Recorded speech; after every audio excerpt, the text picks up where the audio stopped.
Good evening, everyone. I am Abhijit Vikram, Head of Investor Relations.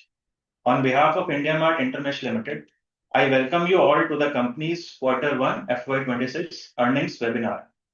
As a reminder, all participant lines will be in the listen-only mode, and there will be an opportunity to ask questions after the presentation concludes. Joining us today from the management side, we have Mr. Dinesh Agarwal, Chief Executive Officer, Mr. Brijesh Agarwal, Whole-Time Director, Mr. Jitin Diwan, Chief Financial Officer, and Mr. Prateek Chandra, Chief Strategy Officer. Before we begin, I would like to remind you that some of the statements made in today's conference call may be forward-looking in nature and may involve risk and uncertainties. Kindly refer to slide number 3 of the earnings presentation for the detailed disclaimer.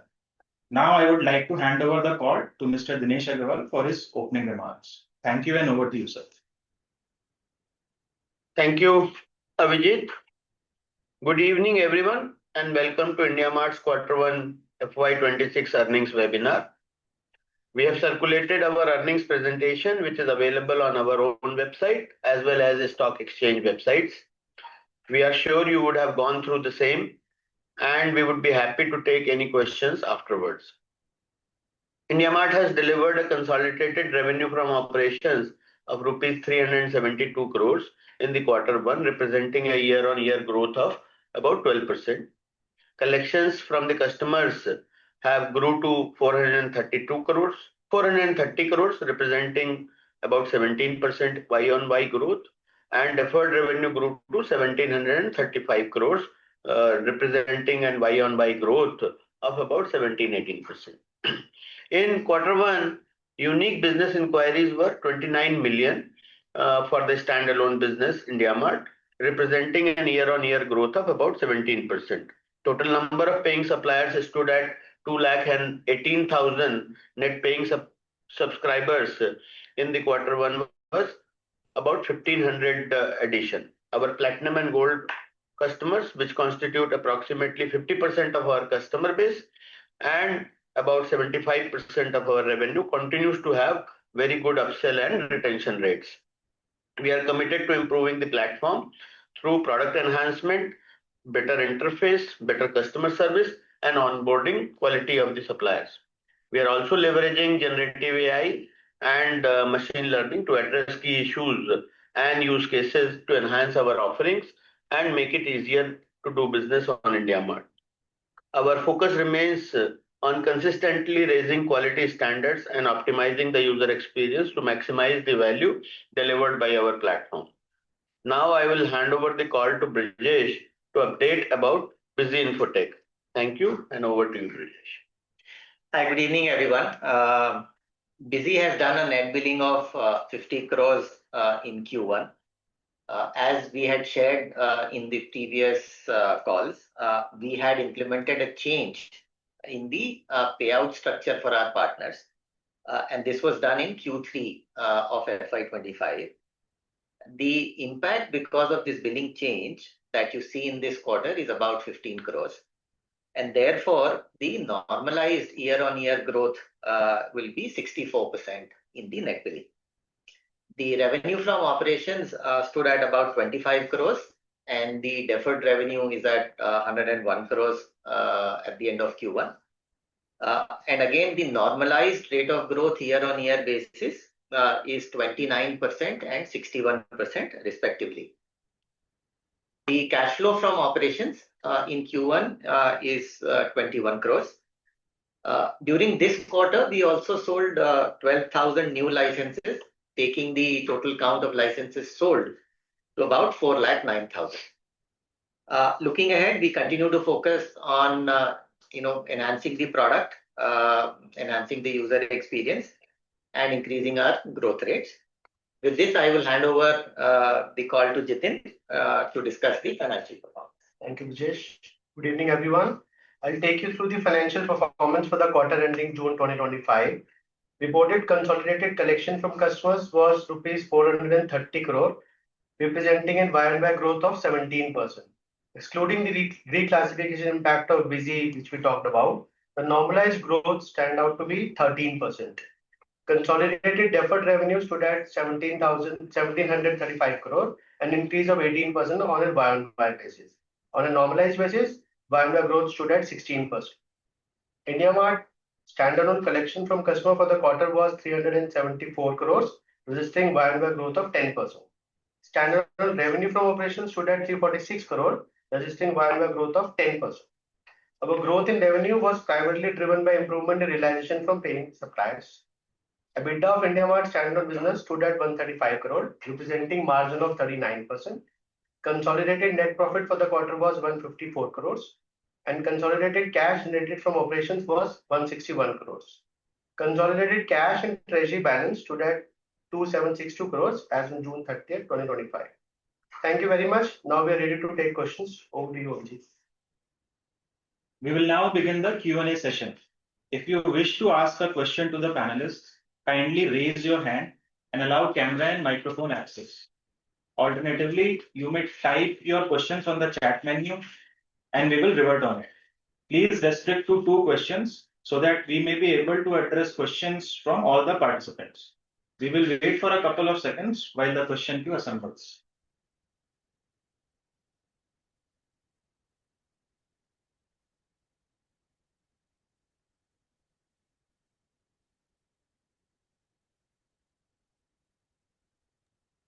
First question is from the line of Sachin from BofA. Hi Sachin, please unmute yourself and go ahead with your question.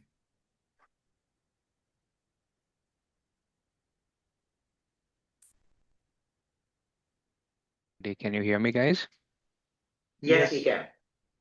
Okay, great. So I have 2 questions. First question, would be great to get a bit more clarity in terms of online advertisement.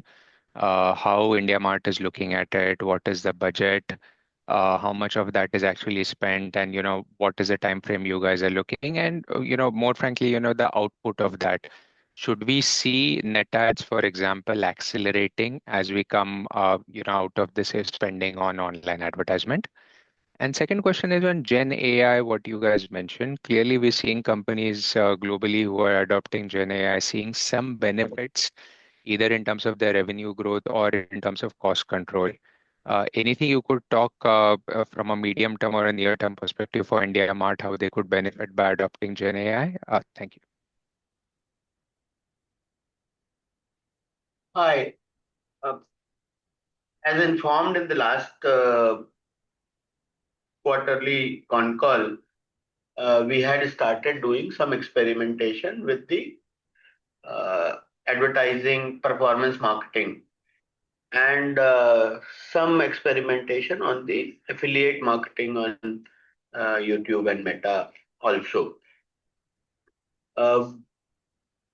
These are early days. I think in this entire quarter, we have spent close to 5-6 crore rupees as against 1 odd crore rupees that we spent in the JFM quarter. And the early results are encouraging. However, a lot of optimization needs to be done in order to derive full benefit as well as go at the scale. So currently we are keeping this budget around 6 to 10 crore rupees per quarter so that we can do a better optimization and utilize that. If you see the early impacts of that, we used to grow unique business inquiry at 10 odd %, 11 odd %, 12 odd % in the previous quarters. That has shown some jump of about 16-17%. So that 5-6% additional growth in the unique business inquiries this particular quarter is showing up in the additional buyers that we could gather. Having said that, I don't think these numbers are, first of all, these are too early to make any larger impact on the overall net ad or net retention. Once we do a consistent advertising over the 3 quarters or so, then I can come back and tell you that, okay, it is working or not working.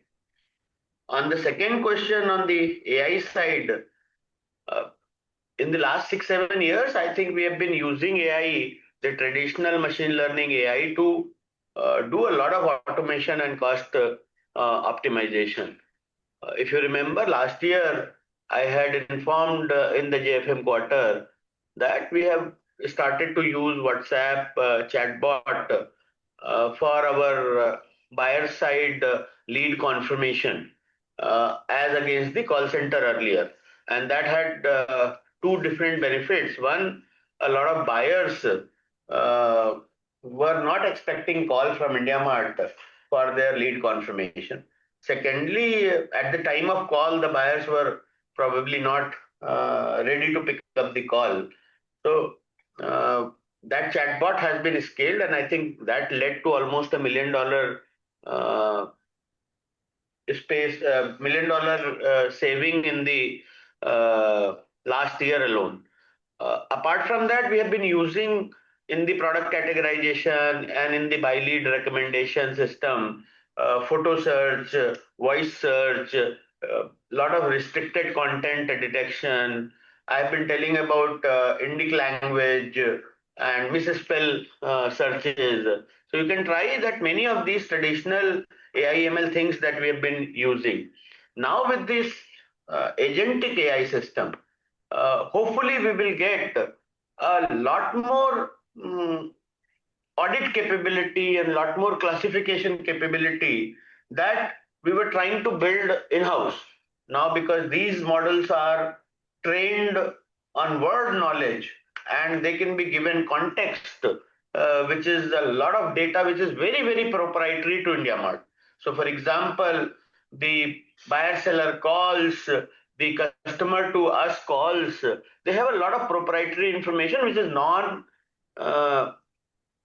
available to even these AI models to be able to train on. I think we have a lot of data that is only and only available to IndiaMart, and we could use some of that data to probably do further automation and all that. On the B2B side, I'm yet to see revenue opportunities using AI. I think with the lot more young people coming in, whether it is at our board level or whether you are seeing some of the people joining at next generation level at IndiaMart, I think they will find. I'm sure they will definitely find revenue opportunities over the time. But as of now, I think cost opportunities and automation opportunities, and as well as better effectiveness and better customer experience opportunities are definitely coming, and they've been happening since 2018-19 itself. Thank you.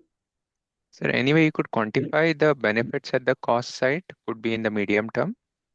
Yes, so as I said, a lot of benefit that we have accrued, about 4 or 5 crores every year, kind of a benefit that has accrued to us in the last 4 or 5 years.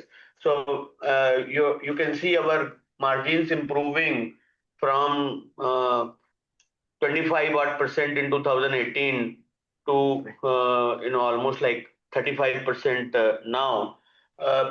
Despite the fact that there has been a run up in the salaries very heavily in 2021 time frame, 21-22 time frame.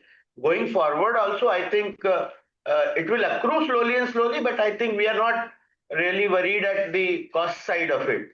For us, revenue growth is and the experience is the quite important, and we will continue to invest more and more in the experimentation. So if you are trying to get any hang on the bottom line, I think let's go with our traditional guidance, 30-35% margin guidance. Let us not build upon that. Got it, sir. And sorry, a quick follow-up, sir. Clearly, the focus is to spend on advertisement for a couple of quarters. The question out here is, what if we don't see the intended benefit? Is there an intention to continue to spend on advertisement, or are there any other measures what the company intends to take to further accelerate the net ads from these levels? I mean, a lot of guys have been suggesting for last many quarters that we should start spending on the advertising. And I have been saying that first we will correct the product market fit that we find.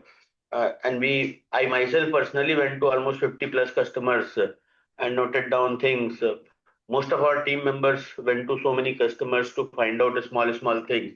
And we have corrected the quality of leads, the intent of the buyers, the localization search. So many of the blind spots that we found that we have corrected over the time. And that gave us some confidence that we can now spend on advertising. Since we haven't spent on advertising for the last 10 odd years, I don't think we have a DNA in the company ready-made which is optimized for a large scale diversified industry and diversified location based advertising, which we are trying to optimize on that.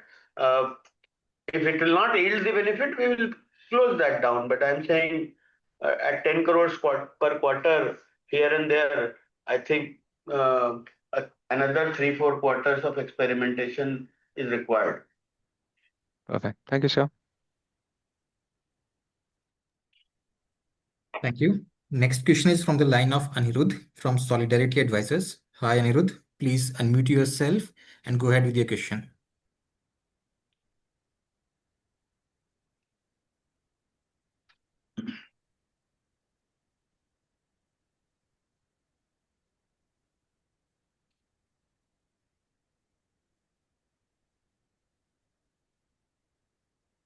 Hello. Yeah, Anirudh, you're audible. Please go ahead. Thanks for the opportunity, sir. Just to clarify, so I see that step up in your sales and marketing from 14 to 16%. So is this primarily the ad-related spends that we just spoke about, or are there any other investments that we're making? And in terms of the progress that we're seeing in terms of our silver customers, I think the last time we spoke, you felt that we were somewhere around 60% kind of solve the problem per se. Any progress from there since we last spoke? So, hi, Rohit, Jitin this side. On the first question, the increase from 47 crore to 55 crore is majorly the performance marketing which we have been doing, which Dinesh just talked about. So about 6 crore of performance marketing we spent against 1.5 crores. So incrementally about 5-6 crores of performance marketing. So that is why you are seeing this swelling over here in this line item. The gross ads, majorly the acquisition, it remains same what we have been doing in the last few quarters. Okay, and in terms of just qualitatively, in terms of how much of the issues that say a silver customers was facing say 3 months back, have you made any progress there? Maybe some qualitative inputs. Yeah, so I think let me clarify. It is not the silver customer what is facing the silver customer face multiple other problems which are related to कि मेरे को समझ नहीं आ रहा or I don't have a person to follow up or the price they are asking is too difficult or the inquiry that they are looking for is very local set of inquiries. So what we try to correct is the general problems that were being highlighted by silver, gold, and platinum, all of them together. And we found that many of them highlighted towards the incompleteness of the lead quality. Many of them had highlighted the weaker intent on the lead quality. And I think we have addressed some of those things. And many of them had highlighted the why am I seeing non-local business inquiry, whether it is buyer or seller. So we have corrected those things. And I think it is too early, because if we started to correct them about 9 months ago or 11 months ago, the benefits of that started to accrue about 4 or 5 months ago. And we continue to make minor adjustment here and there on that, expecting a clearly step function jump on any renewal or retention would be probably too early to expect. Because if it was a sales and service problem, I think that can clearly give you a result in 2-3 quarters. But if it is a product and perception thing, then I think it may take a little more longer than expected. And that is what we are trying to do. The good part is that the noise in the market, when you go to many customers, if there were 5 different complaints, they have reduced generally, and they are now very customer specific complaints that we are seeing. The 3-4 common complaints that people were generally asking for, I think we have reduced. One common complaint that has increased is that now the inquiries are so good, I am unable to find one. How can I get many more of that? So let's see how do we solve for that. Got it. No, that's heartening to see, sir. And just one final question is, in terms of our pricing power with our, our gold platinum customers, just if I look at the ARPU for the top customers, top 10 customer, 10% customers as a proxy, are we seeing a bit of, pushbacks over there, or the price hikes that we've taken in the past, we think we can kind of maintain that going forward as well? I think so we have always guided that if we were growing on the customer base also, and then typically the anywhere up to 10% of the growth comes from ARPU, and anywhere up to 10% growth comes from the customers. Currently, since there is no customer growth, then ARPU is doing all the heavy lifting, and also it is getting the benefit of the denominator being not growing. So both the things are looking at double digits ARPU growth. Otherwise, it should have been anywhere between 5 to 9%. Got it.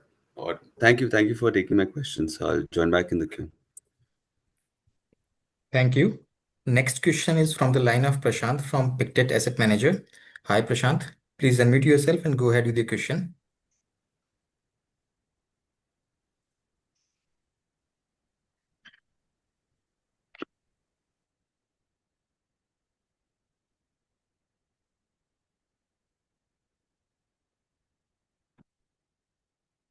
So, Prashant, please go ahead with the question.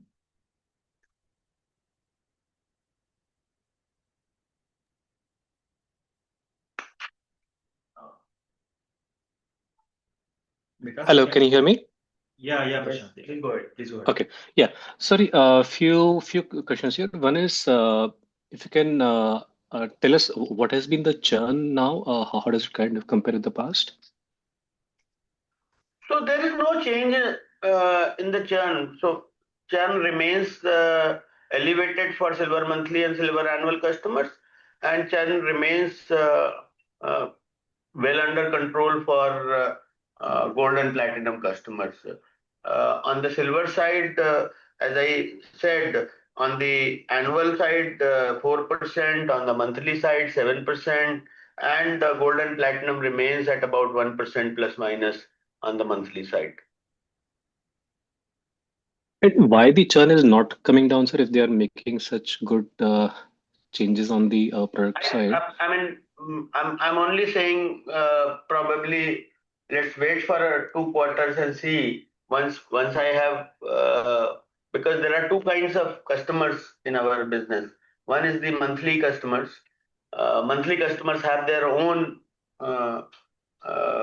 because they have put in only 3,000 rupees or second month 3,000 rupees. So while they have an intent to do internet marketing, they have much lesser intent than those who are paying 30,000 rupees. The second part is they themselves have affordability issues. So they're in the monthly customer base. Typically, most of the customers are less than 40 lakh rupees turnover. Third, since they are committed lesser money, they are also committed lesser resources to do the digital marketing, handling of the digital marketing, versus somebody who has paid 30,000 rupees. And so only the newer last 3 months customer who have paid 30,000 rupees are probably experiencing this new way of doing things. Their renewals will come up sometimes starting from February or March next year. So that's why maybe we are not experiencing that. While in the monthly system, we have yet not got much benefit. Maybe another quarter we should get some green shoots on the monthly side, or at least on the gold and platinum side. Okay, understood. And sir, in this inquiry growth that you're seeing now, like, are there any important categories where you're seeing this increased traction? So we divide our 100,000 categories into 4 different segments. One is the based upon our internal brackets. One are the categories where the seller demand or the seller uh, traction is higher. And if we divide them into top quartile, second quartile, third quartile, and bottom quartile, most of the advertising effort that we do, or most of the uh, improvement that we keep doing, is doing on the second quartile or first quartile only. We try and let the bottom quartiles build on its own. Once they reach to the third quartile or so from bottom, then we start working on them. So most of the work that we do is to reduce the bottom quartile and to increase the top quartile. Okay, interesting. And sir, when I look at your ratio of total inquiries to the unique inquiries, that has come down to 3.3 times. Now, this is way lower than what we have ever seen. And our expectation was that when this ratio becomes like less than 4, that is when you will probably look to step up on the addition of new paid sellers as well. Is that kind of going to start now, or you think you still need time to Yeah, I mean, improve the so quality two of the things. business?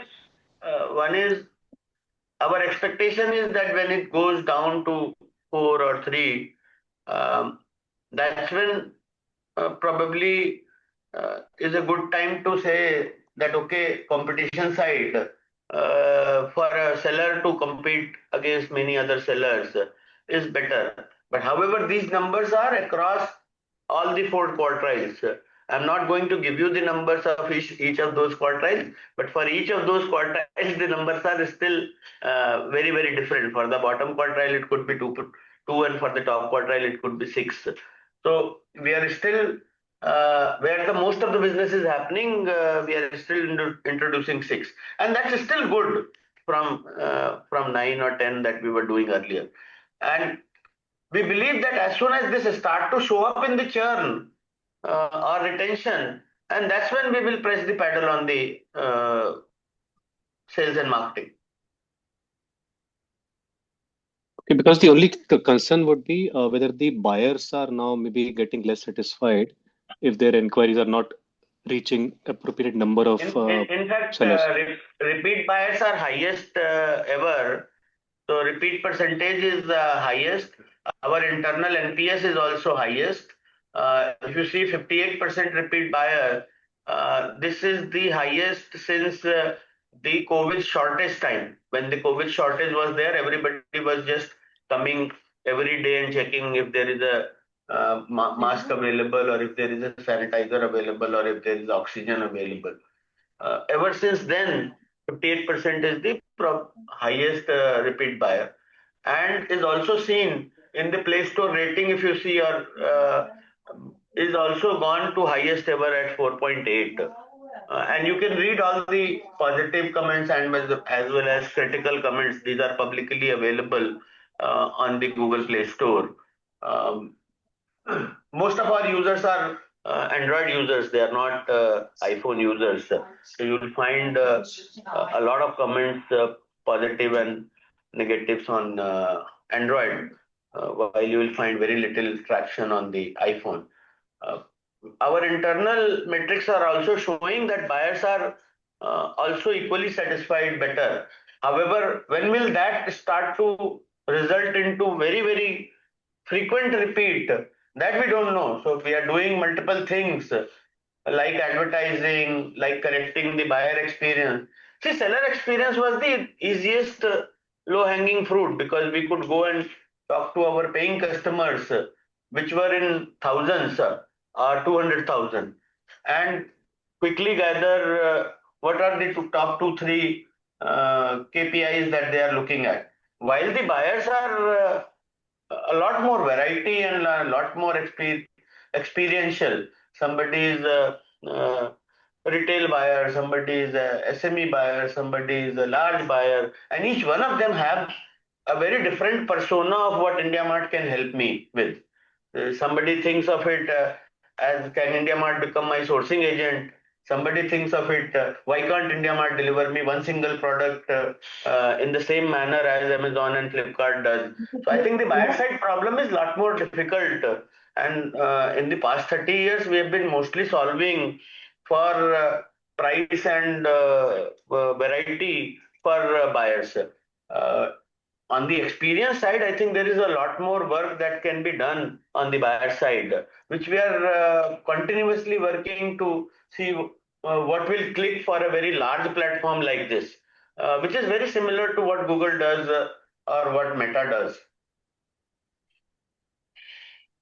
Interesting, sir. And just one last question is, sir, when we look at the associates, the losses from associates has been continuously going up over years, and even in this quarter, this quarter also it's higher. Like, would this cash burn kind of continue? How should we think about that, and where it is mostly kind of going? 14 crore. So, Prashant, losses has not increased this time. So there was one investment which we had made in FleetX, by virtue of which now it has become the associate, and therefore little loss from FleetX also have started getting added into this metrics, and therefore you're looking at that 2 crore has been added. Otherwise, the losses has remained more or less same what it was in the last quarter. Oh, so it was 17% of the FleetX now has become 22%. Correct. So FleetX got classified from a strategic investment to now associate. So actually, Prashant, in the FleetX loss till last quarter was not there the share of loss of associates because it was being recorded as an FPTPL investment. So since it has become associate with 20% plus, now we are recording their share of loss also, which is resulting in this increase. Okay, I understood on the last quarter, but in general, the longer term trend has been of increasing associate losses. How do you think about that? I mean, longer term is like, so Vyapar was one, then FleetX is another one, then Bizome is another one. So every time we end up investing in a company which is going to become profitable over the next 3 to 5 years time frame, their loss also keeps coming back. Also, in Vyapar, we have increased our shareholding from 26% to now 29 odd percent. Similarly, in the Bizome, we increased our shareholding over the last 2-3 years from 22 odd percent to now 31 odd percent. So that is why you are seeing a little bit of increase in the losses from associates. And also, Prashant, I mean, when we invested in these companies, they were at slightly early stage. Now, as they are also achieving scale overall, on the each company basis, you would see still companies moving towards the line of profitability or the losses now. But yeah, in the aggregate number will be a function of how many investments and how many new investments that we would have for every quarter. All right, sir. Okay, thank you much. So now we have a question from the chat box. The question is from Mr. Aditya Padi. Your unique business inquiries by paying supplier metric has been showing improvement. Is this a relevant metric to look at? Yeah, that's a very relevant metric. That's a very relevant metric because that is the number of unique buyer available between all of these paying suppliers, and uh, and that is why we started measuring from a business inquiries delivered per seller, because the seller himself sees only the business inquiries delivered to him, while we can see how many unique buyers that we are distributing. So this number is slowly and slowly improving, and which is a good thing. Highest of that number was in FY 21-22 when there was the COVID shortages, and then as the markets opened up, a lot of that went back to doing business offline way. However, with the product and improvement, service improvement, I think slowly and slowly we have seen some uptick in that.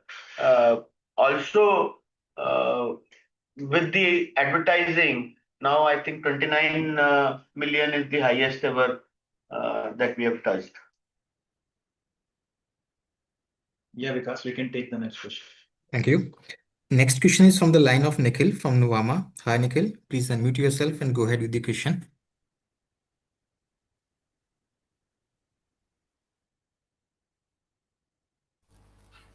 Hello, can you guys hear me? Yes. Hey, thanks for the opportunity. Sir, first question on the churn part, what you highlighted, 7% churn, especially for monthly subscriber.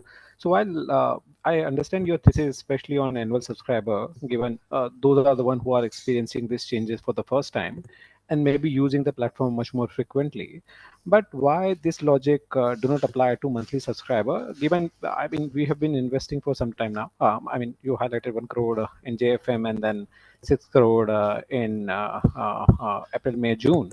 So shouldn't the improving unique business inquiries or unique ratio or improving some internal KPI should ideally reflect in lower churn, especially for monthly? Yeah, so it should, but it is taking time. Maybe another quarter or so. Otherwise, probably we need to find more such levers. Got it, sir. But basically, just to confirm, we haven't seen improvement even, let's say, that I between confirmed. Jan to June. Over 40,000-50,000 customers that we have in the monthly, and you are right, at least 10,000 of them or 20,000 of them have came in the last 6 months. They should be seeing some positive. So there should be some early churn advantages, but we are not yet seeing any of that. Got it, sir. Next one on the collection side, the consolidated collection grew to 17%. You also highlighted that adjusted for busy billing, it is 13%. So just want to understand from collection to revenue growth perspective, is 17% collection growth makes more sense while projecting revenue growth, or 13% going forward? So Nikhil, 17% is a reported number, and as Brijesh explained that there was a change in payout structure, and therefore the normalized number looks like 13. But for the projection of revenue, it would be 17% reported only, because that will convert into the revenue from deferred revenue perspective. Got it. Then the next question from Vijay is how the suppliers or users of Busy are reacting to this change in policy. Have you seen any change there? And also, you have previously talked about that the margin in Busy, the intent is to keep it low. But clearly, we have seen significant improvement during the last 3 quarters. So, is it going to be the new run rate going forward? So when we did the change in the billing, we started making this change from Q3 of last year. So the implementation has been done over 2 quarters, and therefore the acceptance levels of our partners to whom we've been doing this billing and to our customers, that has been absolutely in line. We haven't seen anything negative essentially coming in from any side. And therefore, we hope that when this entire financial year gets completed, we would see normalization of the reporting numbers also. On the increase in the margin side of it, if you look at when we are saying margins will be under pressure, it is because when we start to accelerate the overall number of customer acquisition at a much faster pace uh, than the growth that we get in the renewals and upgrades from the customers. And currently, what we are doing is there is an exercise on customer win back, which is being done, because of which we continue to see strong revenues coming in, even because of renewals and upgrades. In the long run, however, we do foresee that customer acquisition will start to see higher investments. And that is the time when the margins may not continue to be as high. And our priority will remain on increasing the overall customer base, adding more new customers so that we continue to see higher growth. As well as ARPU. Got it, sir. The next one on the marketing spend, especially digital marketing spend. Are we tracking some internal targets for this investment? I know you guys have just started and are doing it for the first time, but what kind of return you are expecting or target you have? Is it more on unique business inquiry? Is it more linked to churn? Some color there in terms of linking those investment with some targets internally. So leading indicators are, first one is the traffic, second one is the unique business inquiry, and the third one is the business inquiries delivered. How many times the RFQ gets consumed. So these are the leading indicators because they are immediately there. Because you are advertising, somebody is clicking and coming back to your platform. So if it's coming to your platform, every click is a traffic, every conversion is a unique business inquiry, and every transaction after that in the RFQ level is a business inquiry delivered. So these are the leading indicators. At the end of the day, the lagging indicators are churn and ARPU. And maybe reduced COCA.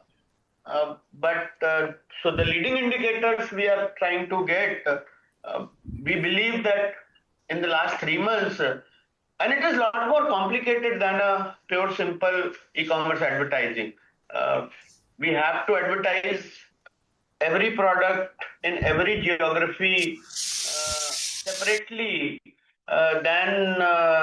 because we are not the sellers and we don't switch the sellers from behind the scene.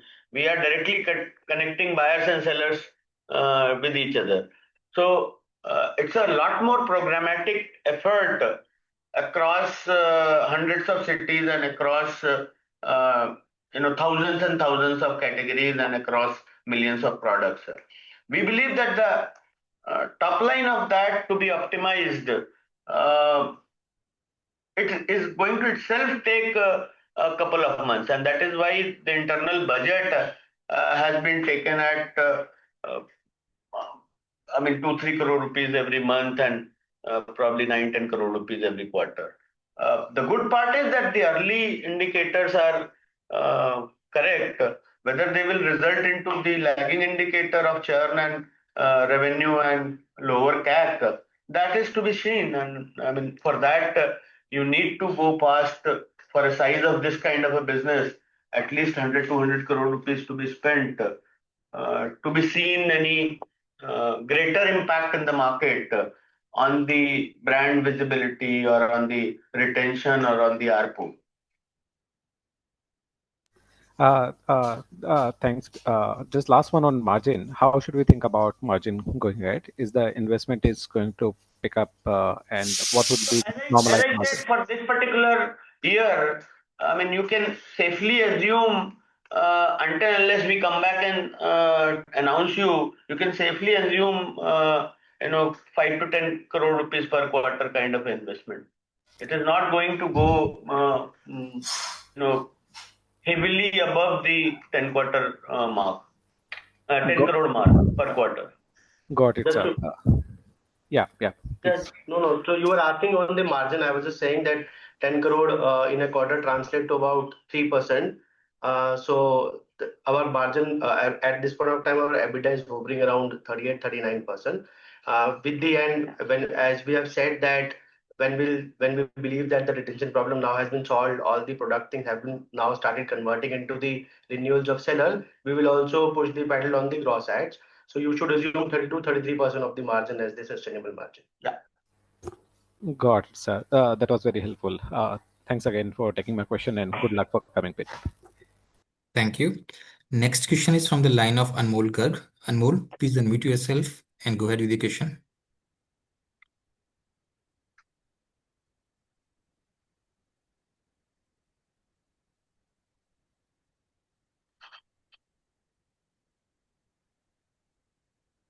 Anmol. Yeah, hi. Am I audible? Yeah, you're audible. Yeah, so couple of things from my end. Firstly, any plans for going into transaction-based structure?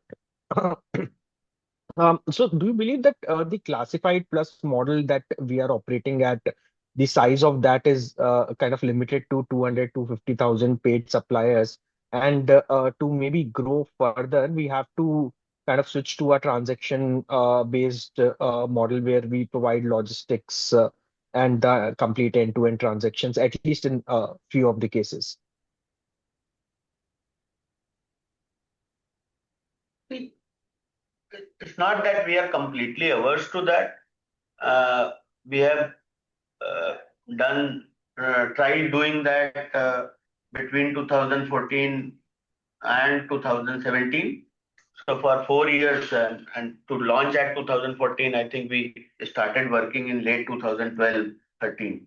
So 4-5 years we did Tolexo in the name of Tolexo, transactional platform for B2B industrial products and B2B products.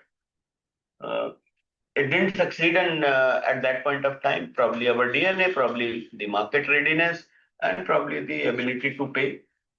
Then also we did not stay behind once the Monotaro, who is the industry leader in Japan, and which was the joint venture of Granger and Sumitomo Corporation in Japan, and Granger is the big daddy of B2B transactional business. So when they acquired a similar business called Tolexo, called Industry Buying, then we again invested another 100 plus crores in that business, and we continue to work with them to see if that succeeds. Hopefully that answers your question. So we are not averse, but are we going to change the Indiamart into a transactional model? Suddenly, I don't think so. Understood. Understood.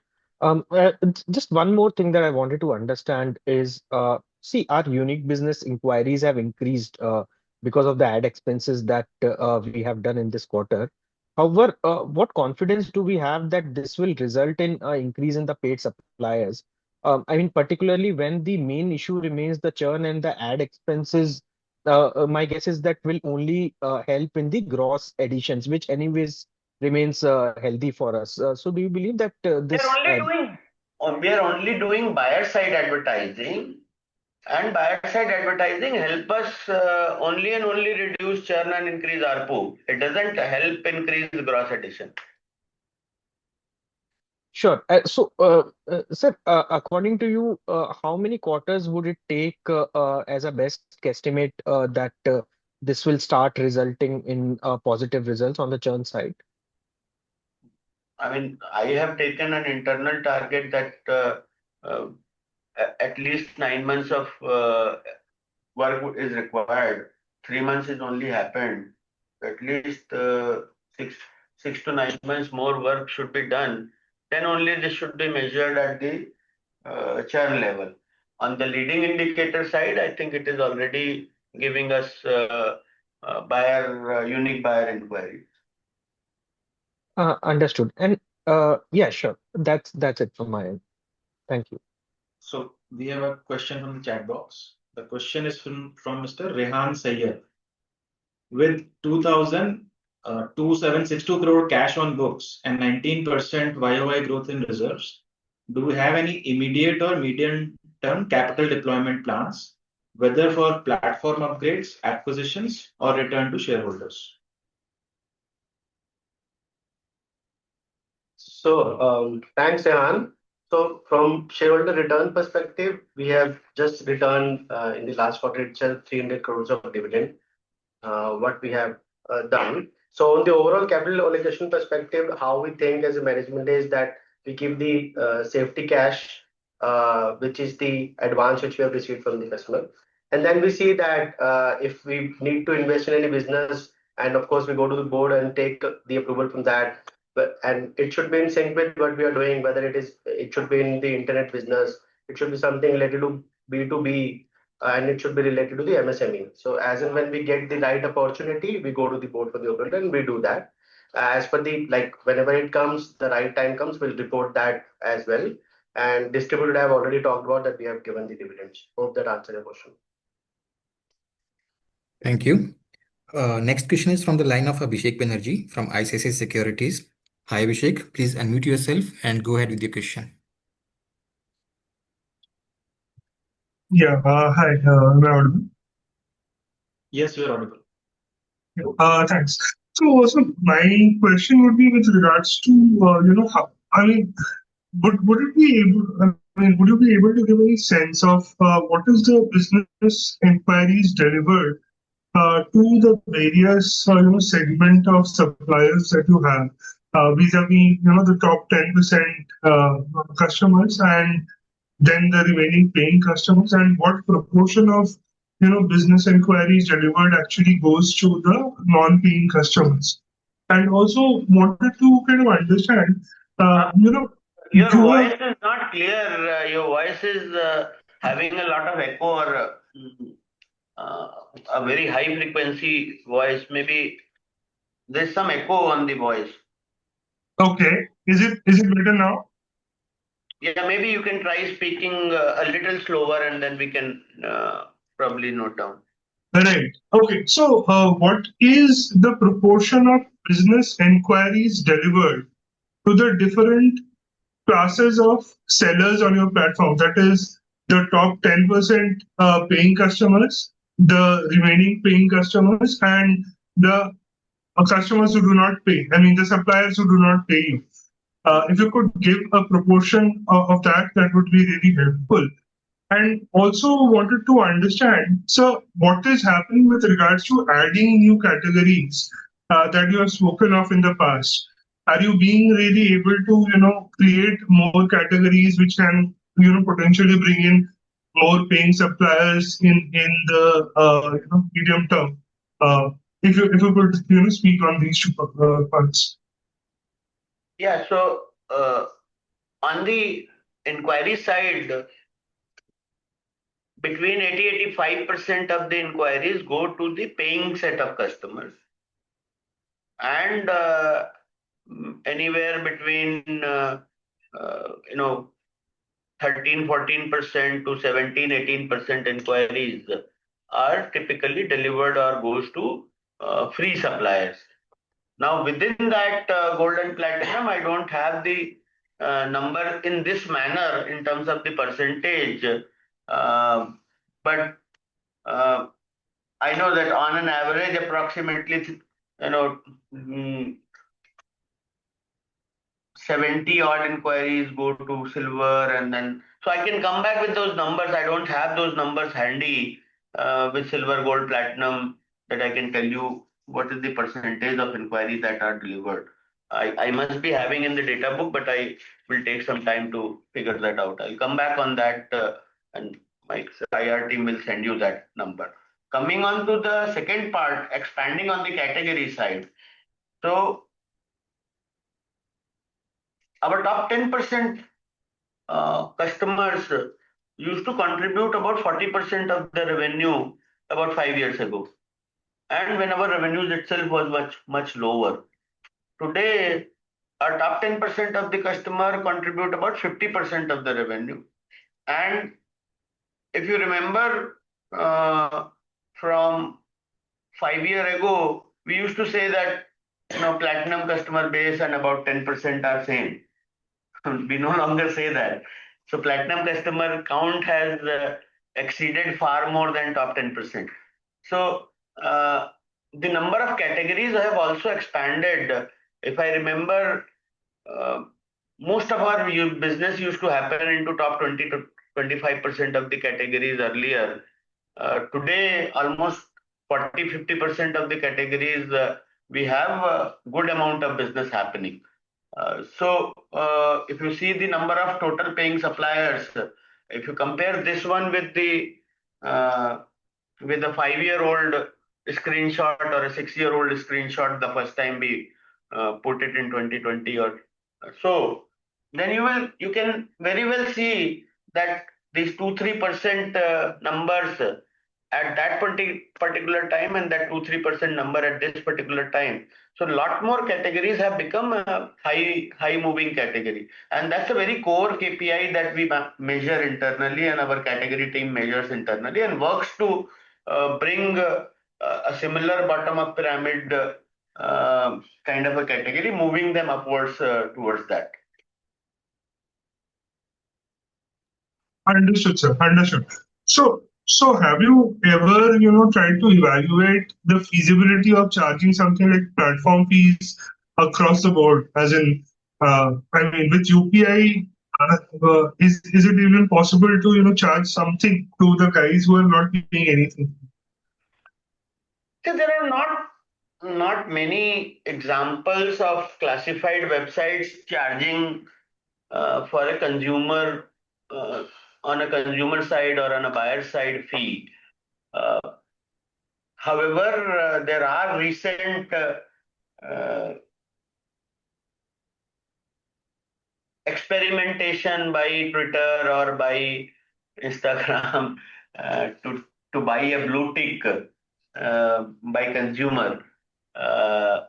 Or so we keep contemplating every now and then what could be equivalent to Amazon Prime in a classified business, but not yet. I think that's a long moonshot.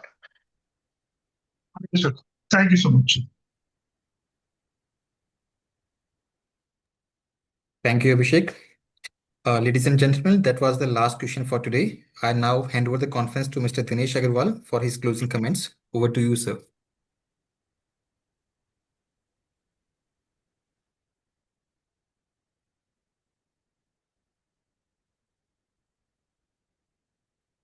Thank you, ladies and gentlemen, for joining our Q1 FY26 conference call. We have tried to address your queries in the time available, and we have also given a detailed information in our presentation. Detailed financials are also uploaded on our websites as well as the stock exchange website. If you still have any questions, please free to connect with our investor relations team. Their email ID is available on the website. And thank you very much. Have a nice weekend. Thank you. On behalf of Indiamart, we thank you for joining us today. We now conclude this webinar. You may disconnect your lines.